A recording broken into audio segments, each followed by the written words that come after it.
1 second. Should be.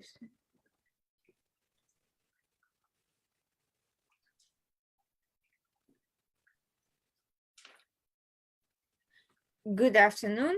Welcome back to the Washington Outsider with you today. For those who don't know me, Irina Zuckerman, the editor-in-chief of the Washington Outsider, and our guest today is Raida Ketu.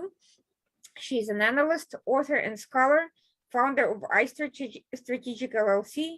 She's a lecturer at Rutgers University and the author of The Syrian Conflict, The Role of Russia, Iran, and the US in a Global Crisis, a very timely topic given that today's discussion focuses exactly on that, the impact of Russia and its invasion of Ukraine on Syria and the Middle East in general.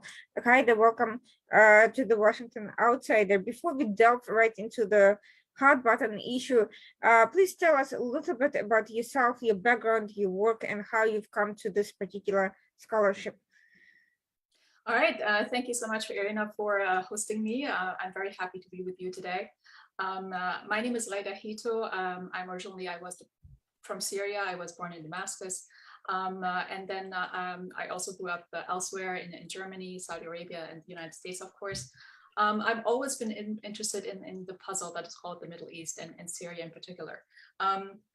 And to me, the idea for the dissertation really the book is based on the dissertation. When I was thinking about my dissertation question in 2009, 2010, academia and international relations in general there was a conventional narrative of dismissing power projection and strategic foreign policy for non-democratic states.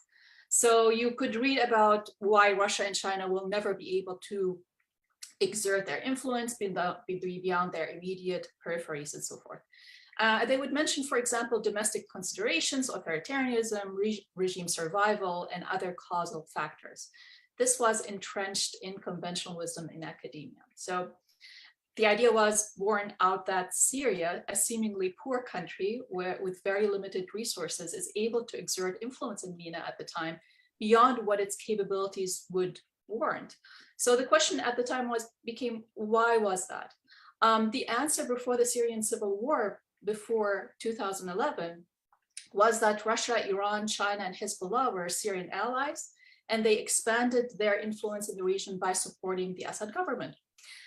With the start of the Syrian conflict in 2011, this became a litmus test to examine both the effects of their support in Syria and also to dispel the dangerous assumption that non-democratic states are not capable of power projection beyond their immediate periphery. I'm also arguing in the book that contrary to conventional wisdom, non-democratic states have actually a better chance of sustaining strategic foreign policy precisely because of the staying power authoritarian leadership enjoys. Was that too much of what you wanted, or? Very, very much so, because ironically, the same conventional wisdom experts who were apparently completely wrong on that issue then are also the same experts we are hearing from how to resolve the current issues emanating from their wrongness now. And so tell us a little bit more about the book. What were your points of analysis and predictions? Because I think it's very interesting to see what your insights then and compare to what we are seeing today, and we'll get more into that momentarily. Sure. So the premise, right, the thrust of the book or the dissertation were precisely that point that I just mentioned. So the methodology I relied on process tracing is basically where you follow the causal linkages of what step led to the next, and then you can realize the certain outcome. For example, for Syria, it was the sustained support of the Syrian government, not just at the United Nations Security Council during the conflict. You remember the joint Russian and Chinese vetoes at the United Nations Security Council, but also the military support, the financial support, the credit lines. I mean, the multifaceted support that within this case studies that we were able to trace, right, and basically confirm that non-democratic states do project power, and they have a strategic worldview that they are not only willing but also capable to focus their resources in order to attain, right? So I apologize for that. So that's basically what the book is about. And so the process tracing is basically the main methodology in this case study. So my sense of the general view on Syria specifically and on the Assad government is that a lot of people are a little bit mystified on Assad's motivations aside from staying in power for the sake of staying in power.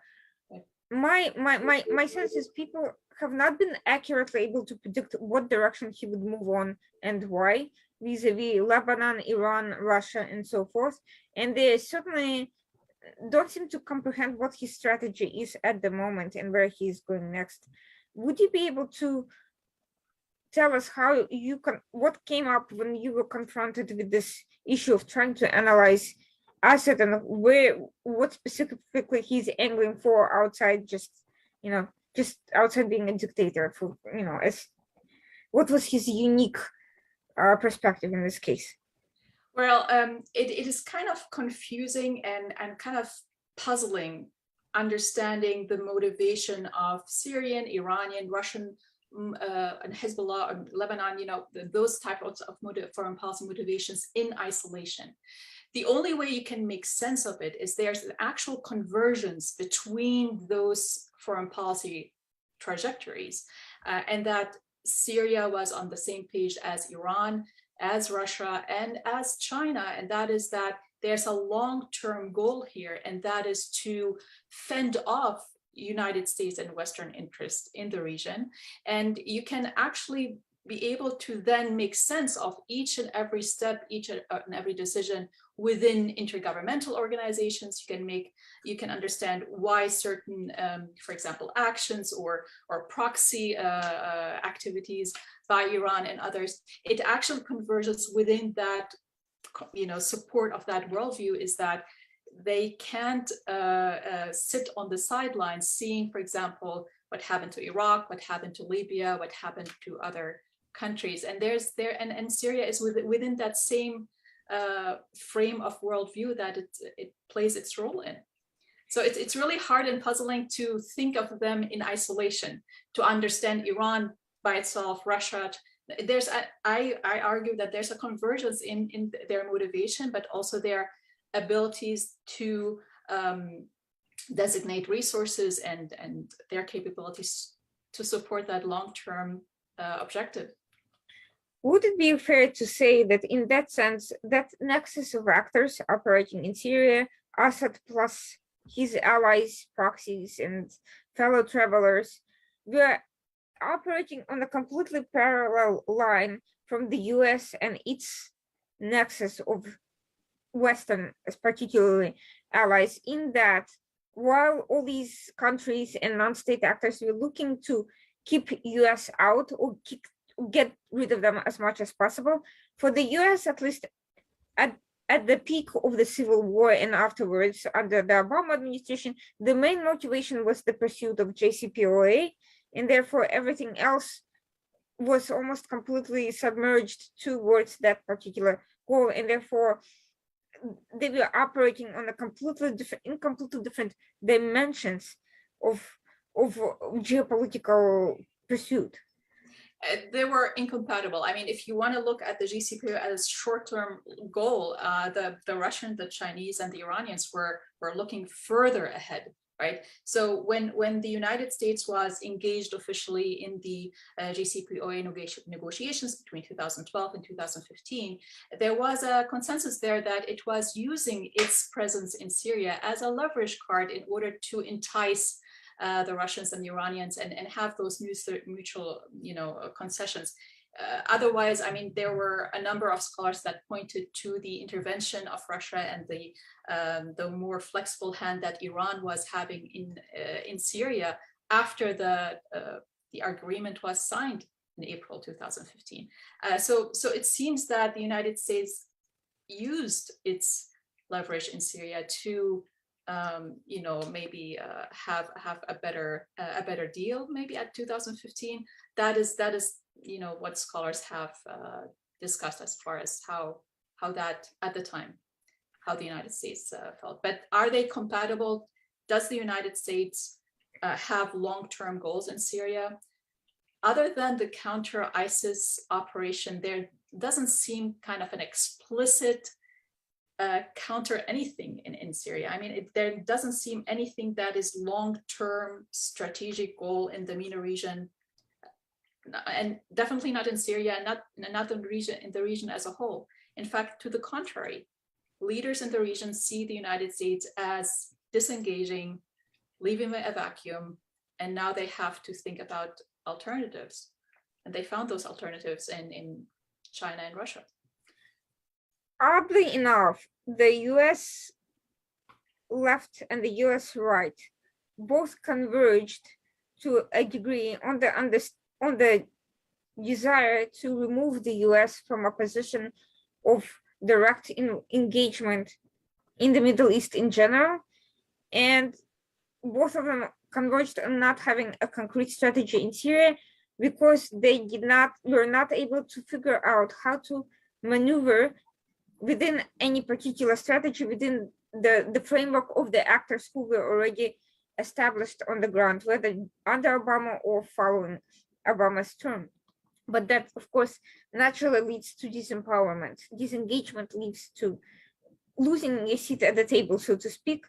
Yeah. Nor has US has successfully pivoted away from this towards China, because US has also not confronted China, because China was able to expand its influence into the Middle East and specifically Syria. So that leads me to raise a question: was there a time at any point where US could have developed a meaningful strategy to counter the Russia, Iran, Assad nexus on the one hand, and the ISIS, Turkey, and whoever else random terrorist organizations on the other?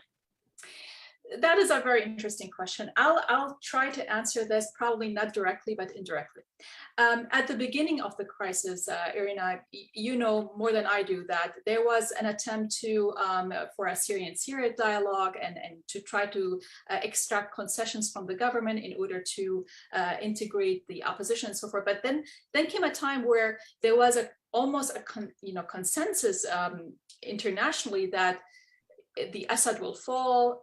This is a house of cards. He will, this will tumble any minute, right? So there was no need to negotiate with Assad. Now, after 11 years, Irina, they are trying to go to that table where they can sit with Assad and try to find a consensus or a middle point. But after what? After 11 years of absolute destruction, after millions have been displaced and killed, and after so much destitution and poverty and hardship that Syria has gotten through.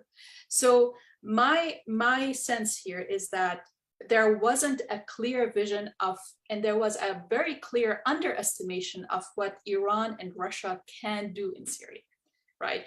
Otherwise, if you're able to account for their role and their commitment to the survival of the Syrian government, you could have foreseen that they would go the extra mile in order to protect, and that would necessarily mean displacement, destruction, death, and stalemate, right? So there was a non-account for those factors. There was an underestimation of what Hezbollah, Iran, and Russia are willing to do in Syria, and now the Syrian people have paid the price. But I put the burden off the policymakers who did not necessarily account for those factors and the roles that regional players can play in Syria. In fact, from what I gather from all the conversations I've had over the years, one of the reasons they were, other than the JCPOA obsession that we've come to acknowledge only years later, there was also on the opposite side of Obama, there was no sense of who or how would lead the country in the event that Assad would fall with or without our help.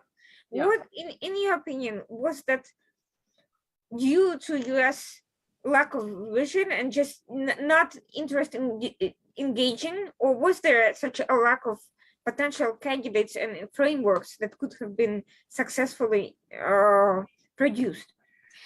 Let me tell you something, Irina, and this is politically incorrect, right? But you like that kind of talk, right? Yes, that's exactly what they do.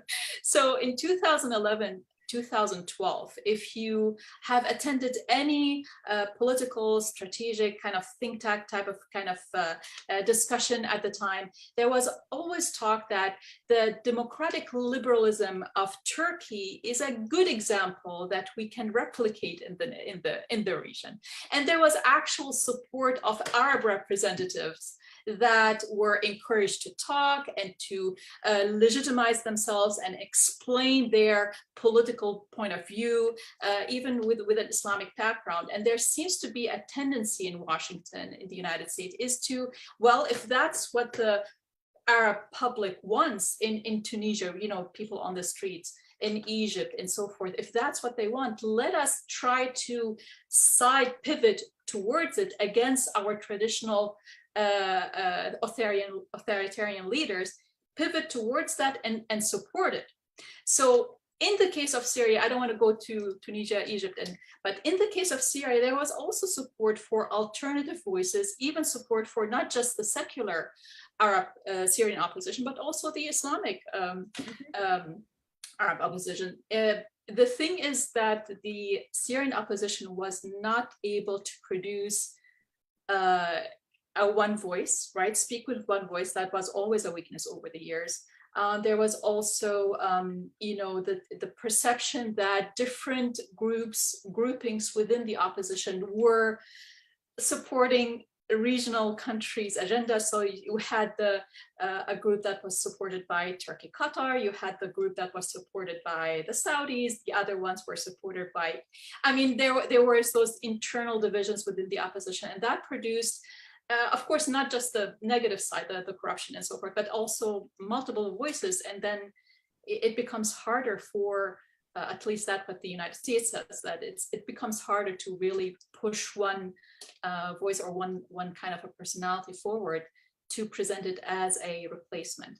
Now, when I talked about at the beginning of supporting the Turkish model, right, for the region in the beginning, that dissipated, right? That now people have changed their mind about it because it's really not a good idea, you know. But also, interestingly enough, even Turkey leadership itself now, you know, recanted on that a little bit and now makes peace with United Arab Emirates and restraining the presence of Egyptian Muslim Brotherhood in Turkey, Syrian Muslim Brotherhood in Turkey, kind of restricting and trying to, you know, tone down its support for that strand, just because there's absolutely no support for that model anymore, right? So Turkey had to, what do you call it, recalibrate, and so did others.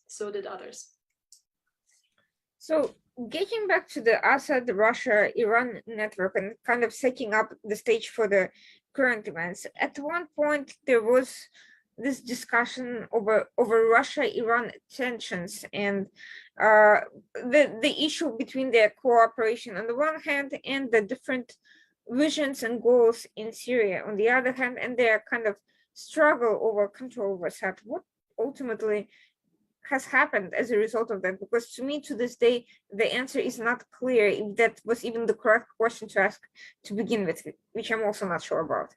Okay, so you're trying to connect how would the Russia-Iran dynamic in Syria now play out, given that Russia is now engaged in Ukraine? Is that yes? But before we even get to the contemporary, who was the dominant force at the end of the day in Syria to begin, until the current events? Because there's no question. Yeah, there's no question, Irina, that Russia is the military force in Syria. There's no question about that. What Russia is trying to do in Syria is to manage multiple stakeholders that it does acknowledge. It does acknowledge the Iranian stake, it does acknowledge the Turkish stake, and it does acknowledge the Israeli stake, right? So it is trying to play those important, it considers partners. I mean, just think about the news today, Irina, is that as much as they quabble between them, the Russians and the Iranians, they know that they have to cooperate, and they are partners. Now Russia and Iran will cooperate on a regional alternative to SWIFT in order to cooperate with their financial dealings between Iran and Russia. So the long-term strategic point of view that both agree on does not negate the fact that they might quibble about and disagree on tactical issues, locations, positions within Syria. And that has been the case on and off. Yeah, so that was, I think, the situation that governed their relations in the past and contemporary as well. Now, for Iran, Syria, aside from having a sympathetic figure in the seat of power, it presented two major opportunities. One, for a land bridge connecting Iraq and Iran, of course, and the pursuit of drugs, fighters, weapons, whoever, whatever they needed. Also electricity and other stuff. Exactly. and on the other hand, an opportunity which they took to realign the demographic population, the demographic changes in certain strategic locations. And we've heard a lot about the deals that we allegedly made with Iraq militia and the abduction of Qatari royals and how that all played out. And ultimately, the importance of that was less about the Qataris and Qasem Soleimani, even himself, than more about strategic location and realignment of those things. What was the ultimate importance of those two events? How did the land bridge issue play out, because we haven't been hearing much about it lately, and what has happened with this as a result of these demographic shifts? Sure. So you definitely pointed out the more tactical moves that Iranian officials have made in Syria, and that to link it to practically Lebanon, where they have a very strong foothold with Hezbollah in Lebanon, and the situation is just improving more and more in Iran's favor in Lebanon. The other thing that I would like to point to is that some people think that if we just give the Assad government just a good enough deal where he severs his ties with the Iranians, I think that there's no way that this can happen, because the other side of that relation is their presence in all parts of Syria, businesses, rebuilding efforts, cultural centers, religious centers. I mean, the amount of Iranian and Shia presence in Syria is ingrained in such a way that it is absolutely impossible to say, well, we're not going to have relations with Iran. They are part of the fabric of Syria, to the extent of also citizenship. Syrian citizenship has been extended to Iranians who want to settle in outskirts of Damascus, in Homs, for example. So they have their, I would say, permanent presence in Syria. So you can't really talk about a future Syria without Iranian influence, I think.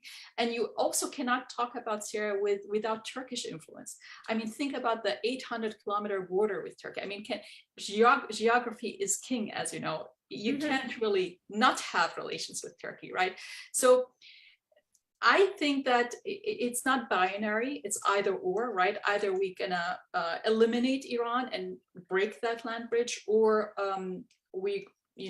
I think there's a way of trying to accommodate, but also find a way out from this terrible stalemate and economic sanctions that Syria is under. But definitely, yes, the land bridge is there. There are a number of cross-border infrastructure projects that they are now thinking about, just because China is willing to pitch in and find its footing in those nations by funding infrastructure projects. So for them, it's a huge deal. For them, this seems to be, the resistance front. For them, this seems a win so far. Now, it's funny that you mentioned about everyone trying to offer Assad a deal. In a recent article, US officials claimed they were shocked and blindsided by UAE's move to invite Assad to to visit them. To me, it's shocking that anybody would be shocked, given that U.S. green lighted that move by discussing the lifting of Caesar sanctions. How they could possibly be surprised at this turn of events, to me, is that's the shocking part. But the mentality in both cases, both by Biden and by UAE, seems to be an attempt to woo Assad away from Iran to whatever extent possible, and to give him opportunities to make money elsewhere, so that he may not be, quite as destabilizing a factor in the region as he was up until this point. Frankly, I find that questionable logic. Very, very questionable, given also how the UAE is trying to hedge, right, vis-a-vis its relation with the United States. It's now very boldly saying that no, it's not. It has excellent relations with Russia. It has excellent with China, and Iran is not going anywhere, right? They have to have good relations with Iran. But it's also important for them to show the Assad government that there is an Arab support. He doesn't have to be completely in the Iranian camp. No, the Arabs are also trying to find a space for engaging with Syria.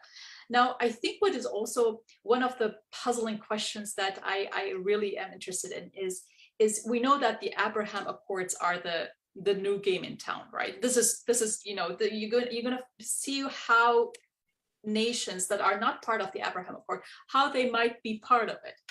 And it would be interesting to see if Israel, the United Arab Emirates, the pinnacles of the Abraham Accord, how would they see the Assad personality, Bashar al-Assad, the president? Is he the person to sign an agreement with everybody else? Or is that too much to handle, right? I mean, so that is the question here. I think that is also important, since relations with the Arab countries are thawing, and the military operations are now are much less in Syria, and we're looking at the 70% of territory that is under Syrian government and the rebuilding effort. So where does the question of the future of Syria? Is it part of the Abraham Accord? Is Syria the right person to lead that way? I mean, a lot of questions I think that are in the future. But yeah, you're correct. Nobody should be surprised that UAE lent a hand and those two met. Primarily because US was operating under the same logic and essentially allowed that to happen. So, had they been strongly opposed and had they been having conversations about that, maybe they would have had some, right to be surprised. But given that they were actually kind of turning a blind eye / kind of encouraging that to begin with, that to me was a very strange comment to make. But also, go ahead. Sorry. But also, I mean, it's also a face-saving way to say, I was surprised, right? This happened behind my back. Because what is the alternative? To keep pressuring UAE and Saudi Arabia and others to no, don't talk to him. I think the US has other battles to fight here with those countries. That's not the more important one. It can give away with this one and say I didn't know about it, right? Sure. And then cash it somewhere else. But I mean, I don't think they liked what is going on, but also they have other battles to fight here. Now that brings us back to the key issue of Russia and its influence in Syria. We've seen that Ukraine did not turn out quite as planned for Putin. People may say whatever they want about his motivations, but the outcome is clearly not what was being planned. And as a result, he has had to pull fighters from Syria. Turkey has applied the Montreux Convention. Sorry about that, Irina. And blocked 30 Russian warships. The situation is only likely to be more complicated for Russians from a maritime supply perspective as time goes on, if that is not lifted.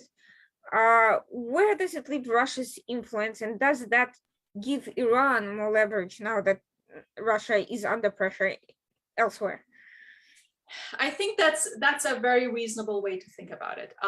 What I would suggest here is that the point of course, in Western media, there is a point of always highlighting the shortcomings, the military doctrine, and all those shortfalls of the military maneuvers and so forth. And that is fair. That is fair game to point out. But what you can see from the perspective of the GCC countries, for example, from Arabs and Muslims, I mean, they see it as differently. They see the Putin move in Ukraine, the Russian move in Ukraine, as someone who's standing up to the West. I mean, this might be kind of strange to think about, right, from our perspective, but from their perspective, they're actually anticipating what might go on. Will the world system finally change and we can avenge what the United States and the West have done to the region and so forth? So that there's actually a heightened sense of anticipation here, which I always am surprised to hear and listen to and discuss and so forth. And the other side of that, Irina, and I know that's not very popular to talk about, but also the perception of Russia being the protector of the Eastern Orthodox Church. That is also playing a role here, right? It's playing a role that it's protector of the traditional Christian values, and what Ukraine has done in 2019 when it broke away from the Eastern Orthodox is something that Russia has to defend and reclaim. So there's a lot there that a lot of communities in the MENA region are actually following up and so forth. But how would it affect Iran? So that is their anticipation. Iran feels emboldened. Like, look at NATO, look at the United States. There's nothing they can do, right? And there's nothing tangible they can do other than sanctions. And sanctions now, I mean, the oil prices are up, gas prices are up. Russia is benefiting. Russia has the lowest GDP to debt ratio, right? 18% compared to other countries. Just now, I mean, it's very hard to. Europe wanted to replace the amount of gas that it expected from Russia by turning to Qatar, but Qatar is tied up with long-term contracts, and but also long-term contracts for Asian market until 2030, and Europe doesn't have enough terminals and infrastructure to actually receive shipments of liquefied natural gas. So there's a lot there that Iran is looking at and saying, no, actually our hand, they're not opposed to Russia. They are seeing in Russian strength also strengths for their long-term projection for the region. So they're working in tandem, I believe, Irina, versus they are looking for the weaknesses of Russia to slip in. Sure. I think they're working in tandem. That's a very interesting point, because at the end of the day, as much as the Arab world is unhappy with US policies in the region, at the end of the day, what is their ultimate problem? Their ultimate problem is Iran, and Iran is tied up with the very actors that they're trying to support, which is kind of, as much as you can dislike US policies and administrations and thinking, it's kind of like looking for the very same people who you have a problem with, being supported by the US to help you out, is kind of shooting yourself in the foot. Not that I don't understand the logic, but I do think that they should be looking for alternatives to the US and somebody to take US place without also damaging their own interest. It should be third parties, India, Japan, South Korea, Brazil, countries that are not directly involved in hegemonic expansionism at their expense. Right. So, but it's also interesting, Irina, I fully agree. And also interesting point is how India is trying to balance this out, right? I admire India very much. I think it's an absolutely up and coming nation, but also they are hedging, right? They are very I would say that of all the players here, India actually has the best case for doing so. First of all, their defense industry is literally tied up with Russia. They cannot easily remove it. And second, as much as they have been cooperating with the Quad on military defense, their economy has not been all that integrated with the West, and the US and Europe have not gone out of their way to help them shift. Yes. So if the West wants India, they probably can have it, but it's going to take time. And second, they need to be proactive about it and not just pressure and threaten. That's not going to work with a population of over a billion people. With the reality of China next door, absolutely. And also the risk of, with every American administration, you give a different sense of what's going on. What will this administration do versus the previous one? Will they nullify what happened before? I mean, there's uncertainty also that those, middle powers, if you want to call them, also trying to deal with the regards to changing administrations in the United States. So now coming back to Russia's influence, and getting back to UAE Bashar Assad efforts to kind of, bring him back towards integration with the Arab world, and given, UAE out of all the GCC states have been has been the most vocal. I wouldn't say it hasn't been the most, financially supportive, but it has been the most vocal about justifying Putin's move in Ukraine. So I'm wondering whether their efforts with Assad, and leaving aside their, trying to send a message to Biden and so forth, there's certainly that angle of it. But on a geopolitical level, do you believe they are also attempting, by kind of pursuing Putin at this time, to tie it to their connection to Assad in a sense of trying to bring both more away from Iran, and to create more of a kind of a partnership in that direction, a new sort of alliance in Syria and the region? I would maybe offer also like a parallel explanation here. I would consider the explanation of that the United Arab Emirates have also come to terms and found the conclusion here that making good relations with this overwhelming Eastern front here, that Russia, China, Iran, just the spearheading into that region, they have to make peace with that. There's no way they could be at the front end, the avant-garde, facing that Eastern conversions into the region. I mean, just think about, and you know this more than me, Irina, is that China is very much dependent on the oil producing countries, right? The whole oil market has shifted to Asia, right? And the security guarantees will follow that soon enough, right? So there's no way that UAE could be, not making better relations with Russia. OPEC Plus has declared that it will not break its agreement with Russia, right? I don't see that it's in anybody's interest, especially the GCC countries, to aggravate Russia or, aggravate China. Even if you look at their official media outlets, there's a lot of explanation and trying to historically trace Ukraine and where it stands there. And implicitly, there is an explanation of Putin's moves in Ukraine. And as much as we can have a value judgment on that, but this is the reality that they're dealing with, and they're dealing with it on all fronts without trying to agonize or antagonize Russia or Iran. What now comes a time, it's been a month into the war, and which was supposed to take place 1 to 2 days. Yes. 3 days in Kiev, right? Ukraine has been, on the one hand, Russia has been threatening Poland, and there's been, all sorts of moves. But on the other hand, Ukraine has been regaining territories. It has succeeded in acquiring even more weapons. It has not succeeded in no-fly zone, but Russia has been, suffering from unforced errors on its own end in terms of supply chains and so forth. What happens if Russia comes away as anything but a clear winner or even a non-loser in this scenario? What happens if the perception of Russia, particularly on the military front, is devastated? If it cannot recover the losses, the physical losses of equipment and people it is now suffering, not to mention its image as a result of this adventure that was supposed to strengthen it and lay ground for a control of Eastern Europe energy supplies and a significant hold on political influence.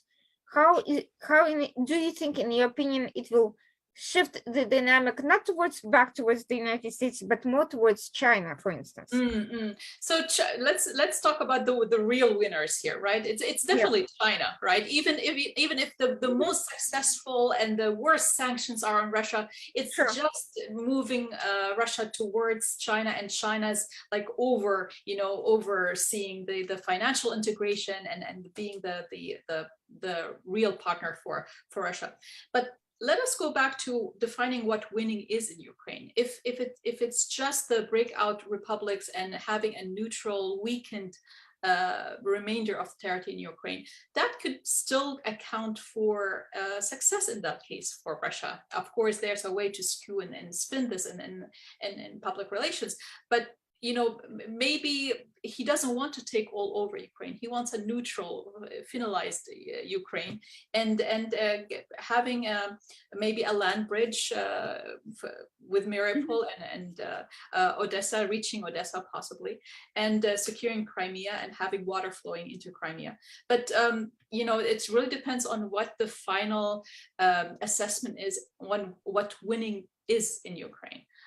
Yes, the worst case scenario is the absolute decimation of the Russian forces and the unsuccessful attempt to even take control of the breakaway republics. I don't see how that can happen without Poland getting the MiGs, right? Establishing some kind of a no-fly zone and having some kind of even indirect involvement of NATO. But how that can happen? No, and let's this can go on for another 3 months and just biting bits by bits by Russia, and things go on. People get worried about other things, right? I mean, so time here, I cannot assign time as being on the side of either one yet. It could be on the side still on the Russians if this just goes on slowly, bitterly, costly, but slowly forward, And that is a fear, because that is a very costly on infrastructure, more importantly on human life, right? You have more than 2 million Ukrainian refugees in Europe right now.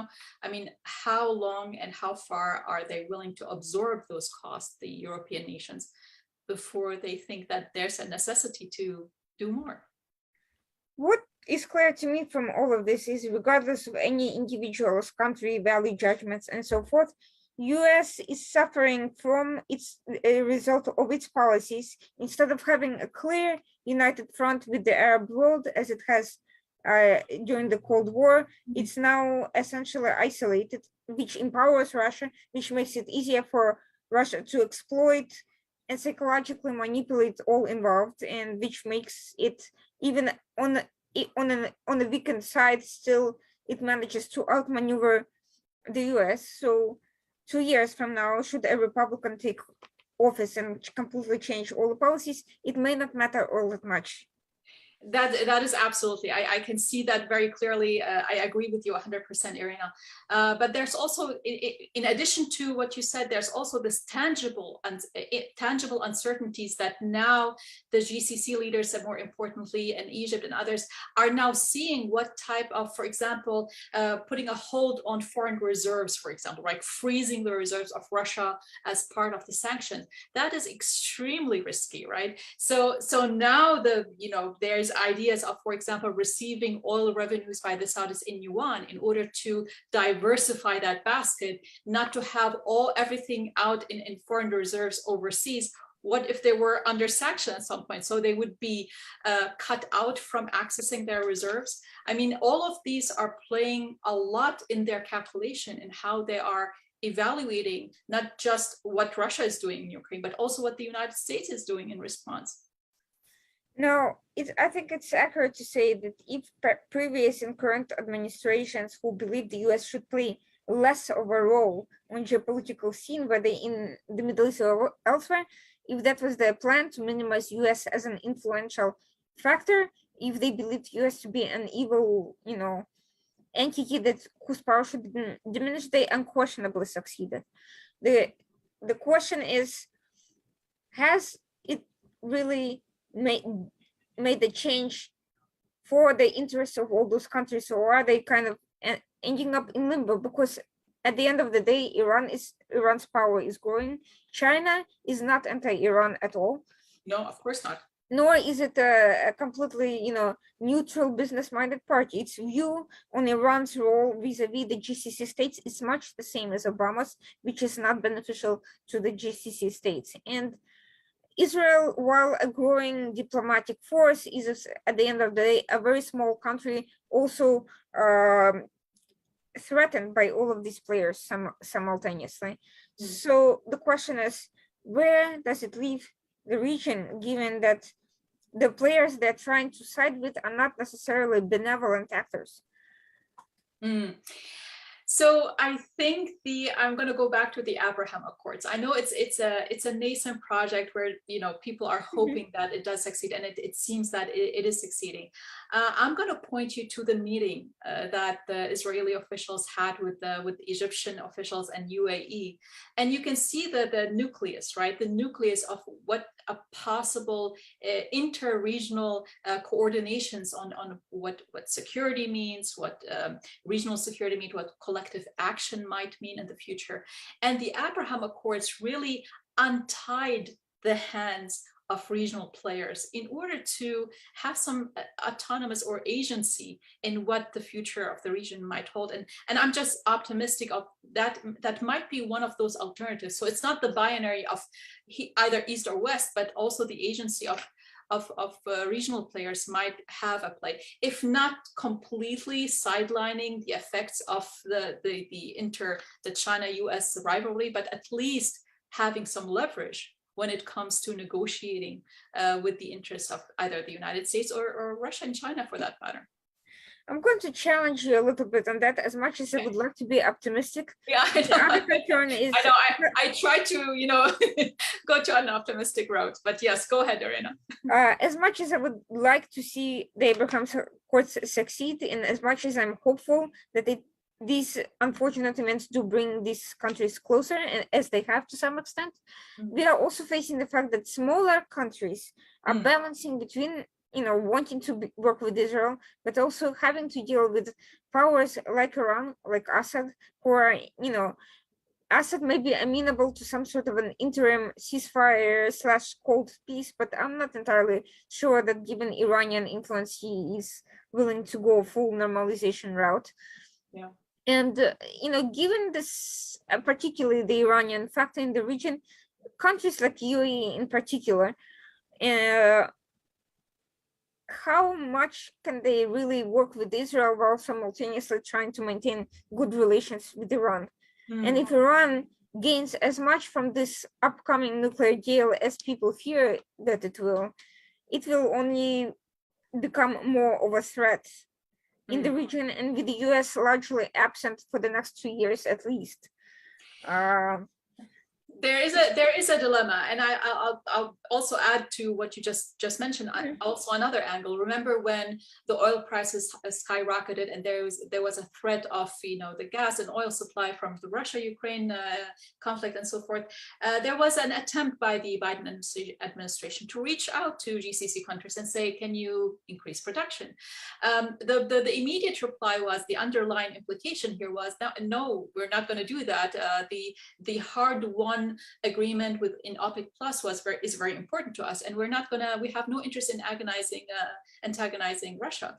But the other thing is that they're not going to do that for free, right? They have files in the region that they would like US cooperation on. For example, Yemen, UAE is very much interested in trying to find a cordial kind of ending to this humanitarian disaster. There's no military solution to this. I mean, it's just sending drones and attacking oil facilities. That is in nobody's interest, right? So they want US support in that regard, but that goes exactly against the IRGC agreement, right? Not the GCPOA agreement. Exactly. And where the Iranian Revolutionary Guard would be on that agenda, given that how much involved the IRGC is in the Iranian economy, right? And nobody wants to deal with those because of fear of sanctions. So there's a lot there that the UAE cleverly, I think, with the Saudis and others are trying to navigate this, because I think they have gained some leverage now with the current Ukraine-Russia situation. And hopefully that can stream into resolving some of the files that they have on hand that they would like US cooperation on.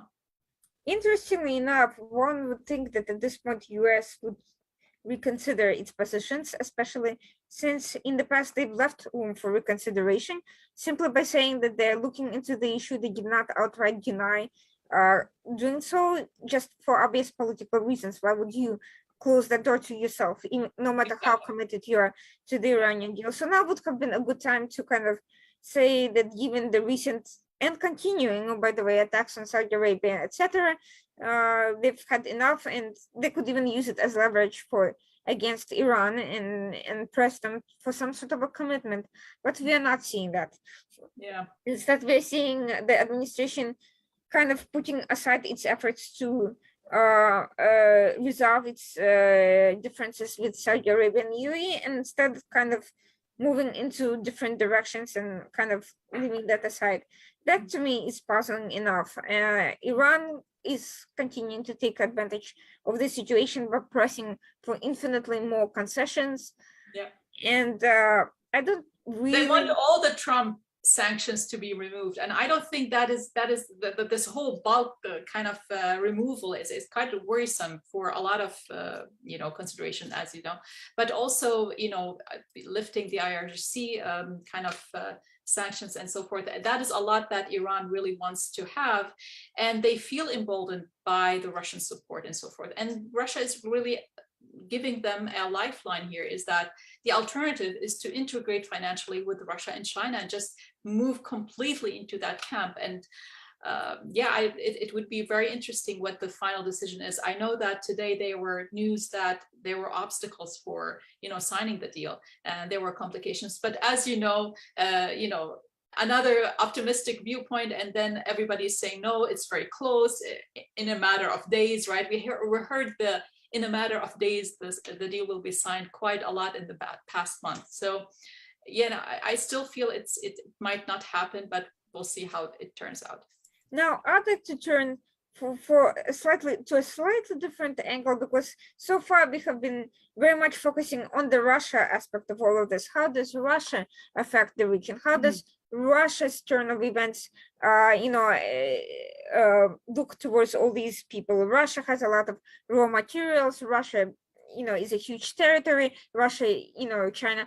But let's take a look at the other end of the equation, and that is Ukraine, which is, for all its military weaknesses, has been able to outplay and outmaneuver Russia on a political level to a much greater extent than anyone thought would have been possible just a month ago, thanks largely to its president, but also to the fact that Russia also made mistakes during the entire process and pushed too hard in too many places. Nobody wants to be threatened with nuclear weapons. Do you believe that Ukraine can actually channel its, first of all, growing military experience, its political acumen, its the fact that Ukraine is a huge depository of uranium and other lithium and other weapons to its advantage in the current scenario? Can that affect the calculus in the region should they manage to emerge as more of a winner at the end of the day, no matter how long it takes? If they do by some miracle outplay Russia to an extent, can that shift the equation a little bit? So I would point and try to focus on one commodity that Ukraine is a leader on as an exporter, and it's still quite uncertain on how that could play out in Ukraine's advantage in the future. And I'm talking about wheat, right? And bread. We know that most, the uprisings, the demonstrations, there were bread demonstrations when the governments are trying to reduce subsidies and so forth. So bread was always a motivation for instability in the region. And more than 30% of the wheat that, MENA is reliant on, for example, you have Egypt, it imports more than 70% of its needs of wheat from Ukraine and Russia.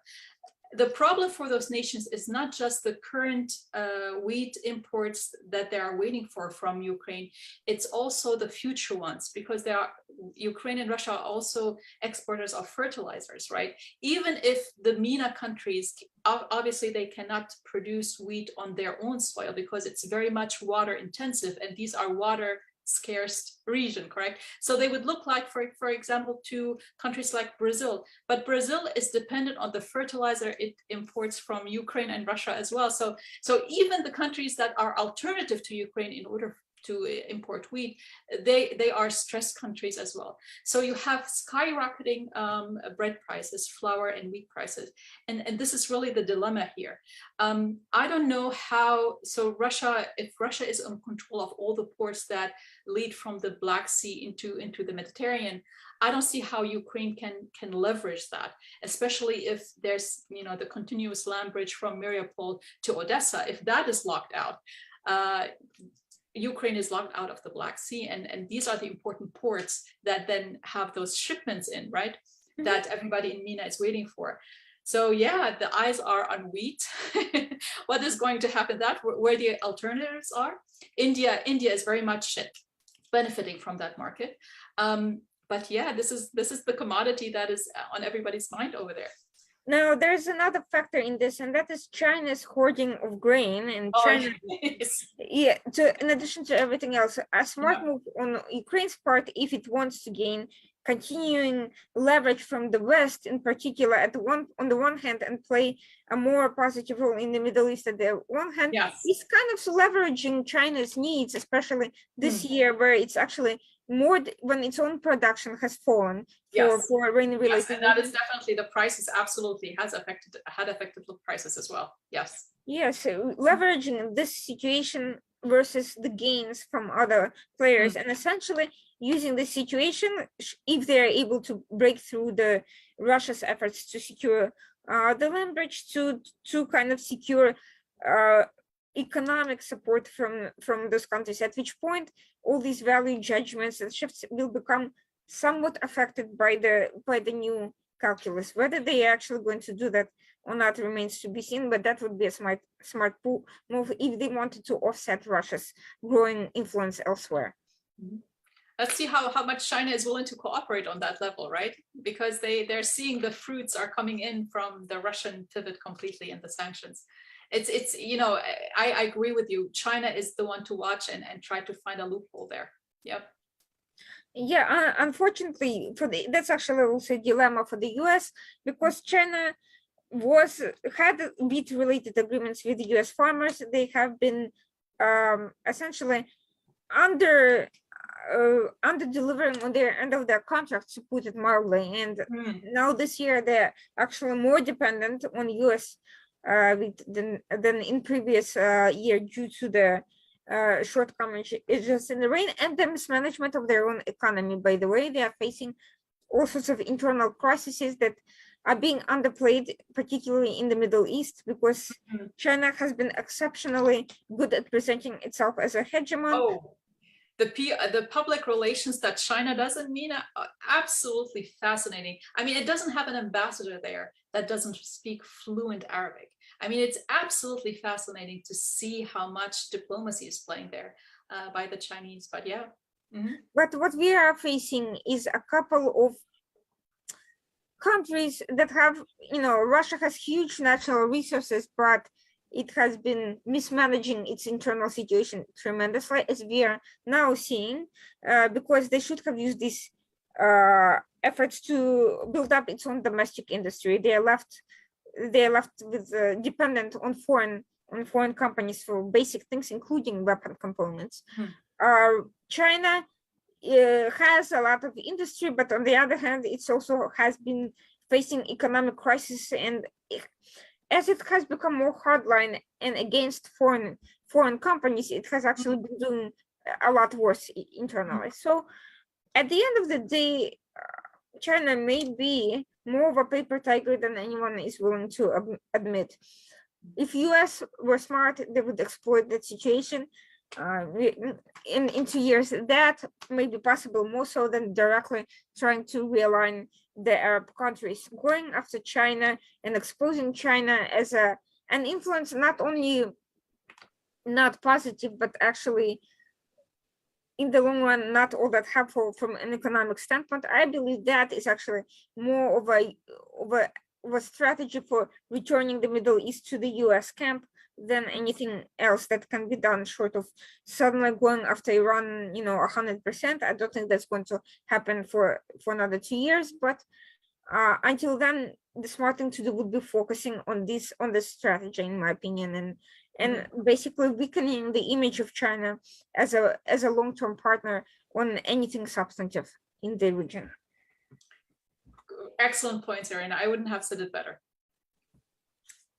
What's your final prediction for what's about to happen in terms of what we just said, in terms of power projections, given that we are seeing how all these actors are projecting power very successfully? Do you see any new players coming in that we should be watching and aren't? Do you see Turkey changing its course once again after its own elections that it's waiting for and becoming this unpredictable wild card in the mix, and proxies, non-state actors? What do you think is going to happen with them? So Turkey is really a very interesting player in that field, and in MENA in general, and how it relates to NATO and how it relates to its relations with the United States. I never saw it as a binary, right? Putting Turkey completely in the Western camp versus Russia or vice versa. Turkey really played its own tune, and if you want to also see another winner in the Ukraine-Russian crisis, it's not only China, it's Turkey as well. I mean, just see the Bayraktar and the drones, right? The weaponized drones and the other type of defense industry that is just blooming in Turkey and just growing exponentially. Just for the fact that they were able to not only successfully, demonstrate its effectiveness in Azerbaijan, but also in Ukraine now, and just look at how much avenues and opportunities that will create. But I remember you asked me about how would the Russia-Ukraine crisis affect Iran's role in Syria. The Ukraine-Russian crisis also opened up avenues for Turkey in Syria, right? Now, Turkey can claim that it could be a mediator in the Ukraine-Russian crisis. It can maybe talk with the central government in Damascus. It can find a kind of a resolution to the Kurdish, semi-autonomous region, so forth. I think Turkey will play this better than it had 5 years ago. So we'll see how that goes, but it definitely opened up opportunities for Turkey in Syria and in the region as a whole. Interesting, because the US has been signaling to Turkey on a variety of ways in various parts of the world that they're open to Turkish influence. They've been in Iraq, they've been kind of looking to build a pipeline with the Kurds, and with Turkey itself, they've offered to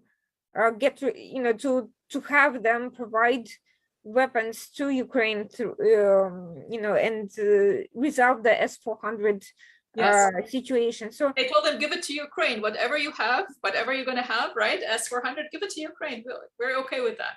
I mean, frankly, if I were Turkey, and I'm not sympathetic to their position in general at all, that sort of proposition does not sound very not very convincing. And I would be actually very disappointed if they just said blindly yes. I mean, that's a no-go there. There's a lot that the Turks can extract here, especially Irina, but because they have been able to recalibrate as far as domestic politics is concerned, and they've been more reasonable regarding their support for Islamic groups in Syria. They've been, just trying to recalibrate and disassociate as much as they can. It's very difficult to do because of the history there that Turkey has been having with backing those groups. But they are trying to realign themselves in being on a more future-oriented side with regards to Syria. One more factor to watch for all involved, and that is Russia's failure with the Syrian groups that they have, and other groups that they have tried to recruit for the Ukraine. effort as cannon fodder. Why that's worth watching? Yeah, I don't think it would have been all that relevant even if they had been successful for fairly obvious reasons. But why it's worth watching? That shows that there are limits to Russia's ability to influence non-state actors. That means that somebody else may take that place. What those groups are seeing, if you can't even recruit impoverished mercenaries to go fight, on a war that they would have been willing to fight for Turkey in Libya, for instance, that shows limitations of power, and that's a signal to all involved that this is a waning influence that has at best its, I understand the revanchist spirit, triumphalist spirit from the street, but if I were this leaders of those countries, I would be watching that just as much as this initial enthusiasm for quote unquote showing the best. And at the end of the day, who wins there? No, nobody really does. So that is very interesting, and I always dampen the expectations, especially when the discussion comes that they're going to show them. It's how complex wars are. I mean, it never goes one or the other side. It's never binary. There's always costs involved, and depending on how much you're able to absorb those costs. But the other one is I find also interesting is that the Chechen fighters, right? They have had experience in military policing in Syria, and now they're deployed in Ukraine. I mean, now think about this well-trained, experienced force, right? Post Ukraine crisis, post even Putin presidency, the role that might play in Central Asia. I mean, all of those things are, yes, future-oriented, but I think they're worth looking at. There is another potential crisis that no one is looking at right now, but that can change the entire calculus entirely for all involved, which is the Balkans. If there is another proxy conflict that breaks out over there, simultaneously to this fiasco with Ukraine, then all bets are off for Europe and everyone else. Then NATO may get involved. Then you may have an entirely different picture completely. So that's something worth watching. It's unclear, hard to predict what's actually going to happen, but should be, that's something to keep in mind. I agree. Yep. Absolutely. Well, thank you so much for your time. This was a really fascinating, stimulating conversation, and same here. Really gives me a lot to think about. And I hope to see you back, in the future at future events for sure. Thank you very much. And what's next for you? What's your next project in the near future?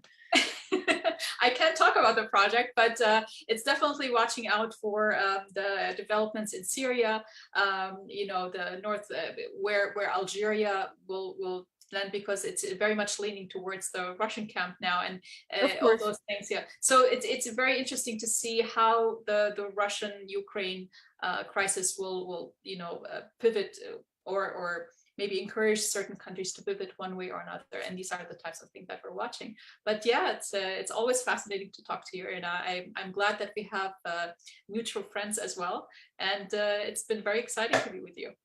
Absolutely. Well, best of luck with what you're doing. I hope to hear more about it at some point in time. And I hope some of our positive predictions and thoughts will materialize, and the bigger concerns end up being addressed or resolved before they actually have a major negative impact. I agree. I hope so too. Thank you so much, Irina. Thank you. Best of luck. You too. Bye-bye.